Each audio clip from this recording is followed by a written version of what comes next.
What time and city are you watching from? The Predator test wasn't supposed to be winnable, at least not for anyone from Earth. The Academy's senior cadets whispered about it in the corridors, an unspoken challenge given to those who thought they were ready to graduate into the Coalition's elite defense forces. Most failed within minutes. Some didn't even last 30 seconds. It was held in a sealed training dome deep in the Coalition Military Academy on Varnak Prime, where gravity was heavier, air denser, and light filtered through tinted crystal panels high overhead. The ground was covered in knee-high ferns and low shrubs, concealing uneven soil and sharp rocks beneath. Every cadet who stepped inside knew there was only one objective: survive for 5 minutes against the apex predator, the simulation released. 5 minutes. Today, the one stepping into the dome was Lieutenant Candidate Daniel Reeves, Terran, 27 years old, raised in the jungles of South America before enlisting in the Earth Defense Initiative. To the rest of the cadets, he was a curiosity, a polite anomaly in a crowd of scaled, feathered or chitin-covered beings. From the observation gallery above, scores of alien eyes watched him, some with curiosity, others with barely concealed amusement. The human had passed every written exam with decent marks. But this was different. The Predator test wasn't about knowledge, it was about instinct, speed, and the kind of feral awareness you couldn't learn from books. The dome doors slid shut with a hydraulic hiss. Daniel exhaled slowly, loosening his shoulders. A metallic voice echoed from hidden speakers. "Begin Predator test. Time starts now." The forest went dead silent. Daniel froze, his ears straining. No breeze, no rustling leaves, no insect clicks. That stillness told him everything. The predator was already moving. He didn't run. Running was what the others had done, and it had gotten them torn apart in under a minute. Instead, he lowered himself into a crouch, eyes scanning the undergrowth, nose picking up scents through the humid air. The predator wouldn't attack head-on, it would test him first. A flicker of movement, a shadow against the far ferns, then gone. He knew better than to chase it. His pulse slowed instead of quickening, his breathing deep and quiet. In the gallery above, Commander Veka, a towering Sorian officer with bronze scales, leaned toward his adjutant. "Why is the human not moving?" he muttered. "Perhaps he is frozen in fear," the adjutant guessed.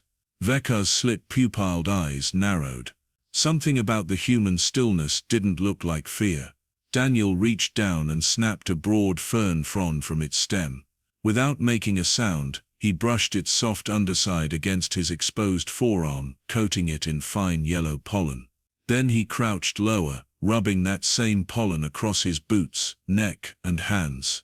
In the jungle back home, scent was life or death. You could smell the big cats before you saw them, and they could smell you long before you heard them. If you didn't mask your scent, you weren't the hunter, you were the prey. A faint click-click-click from the left. Daniel's head turned slightly. Not toward the sound, but away from it. If the predator was a real hunter, that clicking was deliberate. A lure. The first flash of its true form came a heartbeat later. The creature burst from the ferns, taller than a man, its hide a mottled mix of obsidian and deep green, limbs too long, mouth ringed with curved teeth. It didn't pounce though. It slowed, circling him, head cocked as if puzzled. From above, murmurs rippled through the spectators. The predator wasn't attacking. Why wasn't it attacking? Daniel's heart thudded in his chest, but he stayed low, his weight balanced on the balls of his feet. The creature leaned in, nostrils flaring, but the pollen was doing its job. It smelled plant life, not human. The confusion bought him precious seconds. He shifted sideways, eyes flicking to the thick trunk of a massive fern tree. In the wild back on Earth, he'd learned that some predators needed clear ground to pounce effectively. Obstacles gave prey a chance. The predator hissed, low and guttural, realizing something was wrong. Daniel moved again, slower this time, using foliage for cover. 40 seconds elapsed, the voice announced. In the gallery, a younger cadet whispered, "He's lasting longer than any Terran before him." Commander Veka said nothing, but his tail twitched, an involuntary sign of intrigue. The predator suddenly lunged, closing the distance in a blur. Daniel sidestepped at the last instant, rolling behind the fern tree. Claws raked bark instead of flesh, a shriek splitting the air. Daniel didn't wait for the next move. He grabbed a jagged rock from the soil, his hand finding its grip without looking. He hurled it, not at the predator, but at another tree 10 meters away. The rock struck with a loud crack, the echo bouncing through the dome. The predator spun toward the sound, exactly what Daniel wanted. Using that moment, he scrambled up the fern tree trunk, bare hands gripping rough bark, until he was perched 3 meters off the ground. The predator whirled back, head snapping up, but Daniel had already broken another frond, letting it drop to the ground in front of the beast. Distracted by the falling greenery, it slashed at the frond, buying Daniel more time.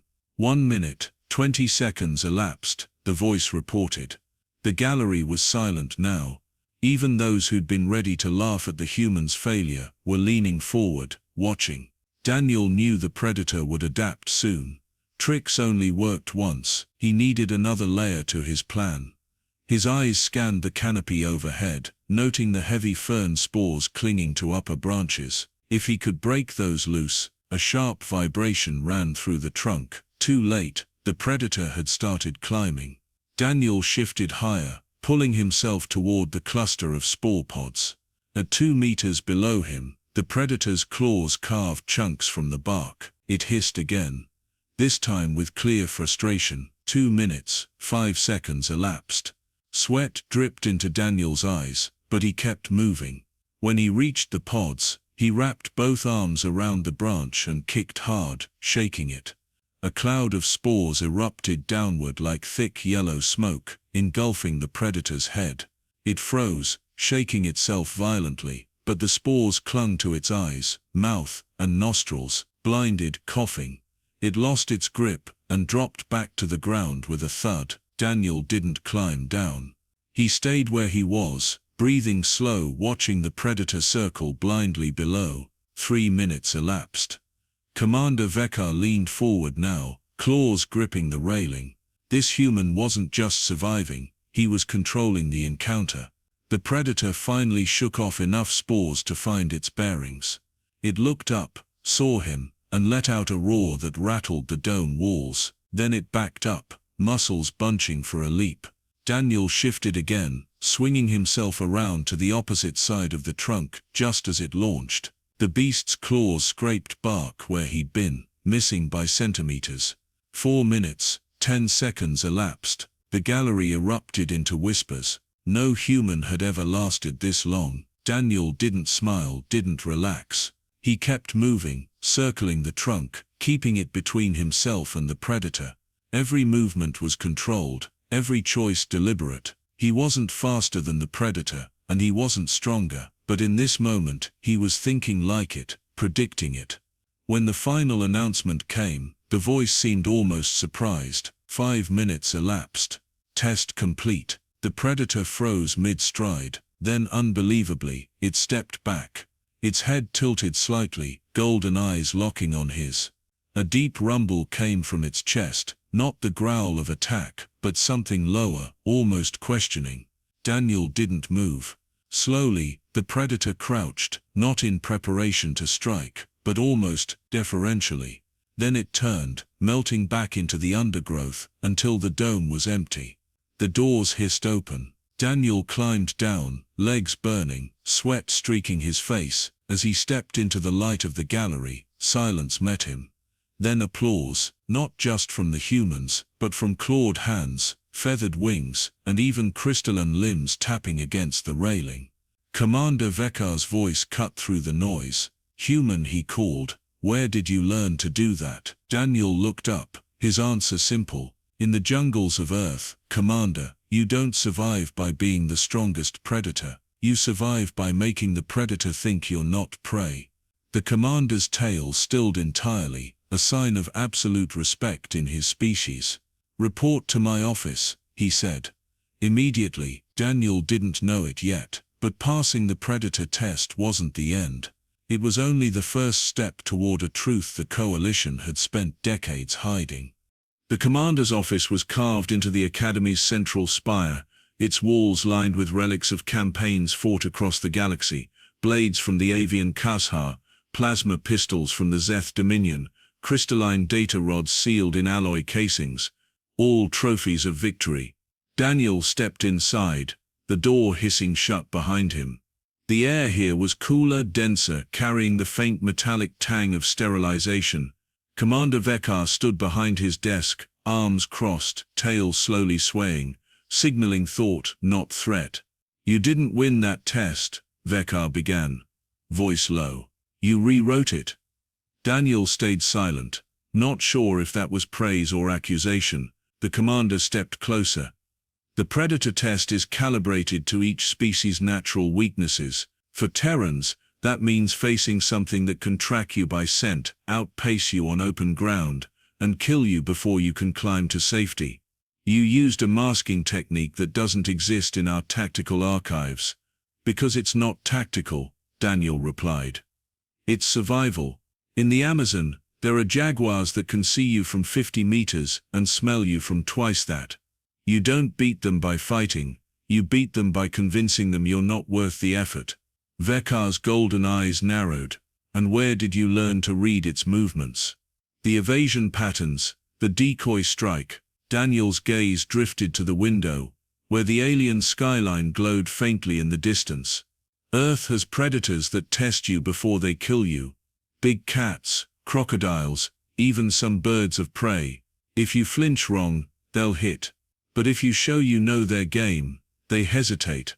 The commander was silent for a long moment, studying him. Finally, he said, "The Predator recognized you." Daniel frowned.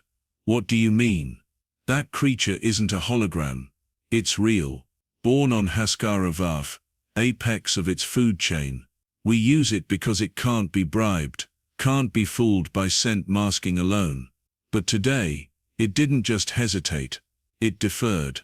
Daniel remembered the way it had crouched at the end, the deep rumble in its chest. He'd thought it was just a trick of the moment. Now he wasn't so sure. Vekar turned, pressing a talon to his desk. A holographic image bloomed into the air, a replay of the final moments of the test. The Predator, backing away, the crouch, the low rumble. "That's submission," Vekar said quietly. "In its species, it's the gesture given to an alpha it recognizes as equal or superior. No cadet in Academy history has ever earned that." Daniel stared at the image, unease prickling at his skin. "Why are you telling me this?" "Because the commander said, deactivating the hologram. What happened in that dome will not stay in that dome. The others saw it. They'll talk, and the council will want to know how a human species considered tactically unpredictable managed to pass an unwinnable test." He paced to the window, tail lashing once. "The last time humans displayed this kind of instinct in front of the council, it changed the course of an entire war." Daniel blinked. "I didn't fight in any war." "No," Vekar said, turning back to him. "But someone like you did." The words sent a strange chill through Daniel, though he couldn't explain why. Before he could ask more, the commander's desk console chimed. A cold mechanical voice filled the room. "Priority summons from Coalition High Command. Subject, Lieutenant Candidate Daniel Reeves. Immediate transfer ordered to Sector Prime for evaluation." Daniel's jaw tightened. "Evaluation? For what?" Vekar didn't answer immediately. He stepped around the desk, his bulk casting a shadow over Daniel. "You're being called into the kind of room where questions are knives and answers are blood, and you'll be going in alone." The journey to Sector Prime took 12 hours aboard a military courier, 12 hours of silence broken only by the hum of the ship's drives. Daniel sat strapped into the acceleration chair, watching alien constellations slide past.